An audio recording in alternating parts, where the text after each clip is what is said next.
తిరుమలలో biogas plant పనులు త్వరగా పూర్తి చేయాలని టీటీడీ అదనపు ఈవో అధికారులను ఆదేశించారు.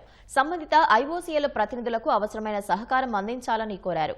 బయోగ్యాస్ ప్లాంట్ నిర్మాణ పనుల పురోగతి, ఘన వ్యర్థాల నిర్వహణపై వెంకయ్య చౌదరి పద్మావతి అతిథి గృహంలో సమావేశం నిర్వహించారు. సమావేశంలో టీటీడీ అధికారులు, ఐఓసీఎల్ ప్రతినిధులు పాల్గొన్నారు. 2026 జనవరి నాటికి బయోగ్యాస్ ప్లాంట్ అందుబాటులోకి తేవాలన్నారు. అదేవిధంగా ఘన వ్యర్థాలను తొలగించడంపై సంబంధిత అధికారులతో చర్చించారు.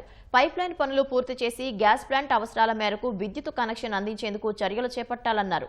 గ్యాస్ ప్లాంట్ ప్రాంగణంలో కాలుష్య ద్రవాల నివారణకు అదనపు గల్పర్ యంత్రాలను ఏర్పాటు చేయాలన్నారు.